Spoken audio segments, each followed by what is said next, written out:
ഒരു വ്യക്തി നമ്മോട് സഹായം ചോദിച്ചു വന്നാൽ നമുക്ക് കഴിയുന്ന രൂപത്തിൽ അവനെ സഹായിക്കാൻ നമ്മുടെ മനസ്സിനെ നമ്മൾ പാകപ്പെടുത്തിയെടുക്കണം. അവൻ മുസ്ലിമാണോ അമുസ്ലിമാണോ, മതമുള്ളവനാണോ മതമില്ലാത്തവനാണോ, ഒന്നും നമ്മൾ നോക്കേണ്ടതില്ല. ഭൂമിയിലുള്ള ആളുകളോട് നമ്മൾ കരുണ കാണിക്കണം. അവന്റെ പ്രയാസങ്ങൾ, ബുദ്ധിമുട്ടുകൾ, പരിഭവങ്ങൾ നമ്മോട് പറഞ്ഞു കഴിഞ്ഞാൽ അതിന് വേണ്ടതായ രൂപത്തിൽ നമുക്ക് കഴിയുന്ന രൂപത്തിൽ എന്ത് ചെയ്യണം? അവനെ സഹായിക്കാനും അവനോട് കരുണ കാണിക്കാനും നമ്മുടെ മനസ്സിനെ നമ്മൾ പാകപ്പെടുത്തിയെടുക്കണം.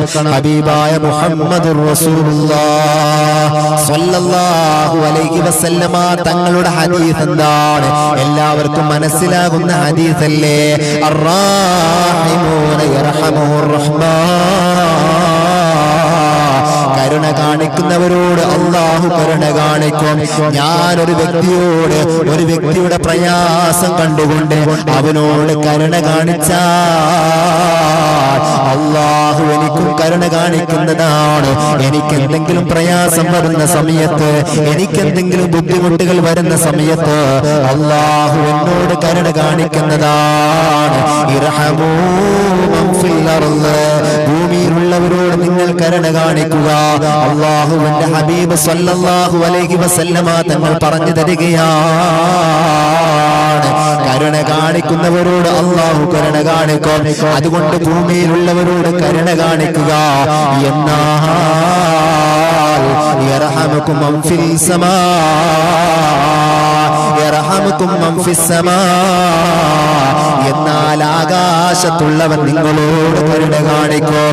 നമ്മൾ ഭൂമിയിലുള്ള ആളുകളോട് കരുണ കാണിച്ചാൽ, അവരുടെ പ്രയാസങ്ങൾ തീർത്താൽ, അവരുടെ ബുദ്ധിമുട്ടുകൾ തീർത്തു കഴിഞ്ഞാൽ, അവർക്ക് വന്നതായ അദാബിനെ തൊട്ട് നമ്മൾ കാവലിനെ ചോദിച്ചാൽ, അവർക്ക് വേണ്ടി പ്രാർത്ഥിച്ചാൽ, ഒരാൾക്ക് എന്തൊക്കെ നന്മകൾ നമുക്ക് ചെയ്യാൻ കഴിയുമോ, അവന്റെ പ്രയാസങ്ങൾ തീരാൻ എന്തൊക്കെ നമുക്ക് ചെയ്യാൻ കഴിയുമോ, അതൊക്കെ നമ്മൾ ചെയ്തു കഴിഞ്ഞാൽ, അത് ഭൂമിയിലുള്ളവരോട് കരുണ കാണിച്ചു കഴിഞ്ഞാൽ നാളെ അല്ലാഹു നമ്മോട് കരുണ കാണിക്കുമെന്ന് സയ്യിദുനാ മുഹമ്മദുർ റസൂലുള്ളാഹി സ്വല്ലല്ലാഹു അലൈഹി വസല്ലമ തങ്ങൾ നമ്മോട് പഠിപ്പിക്കുകയാണ്.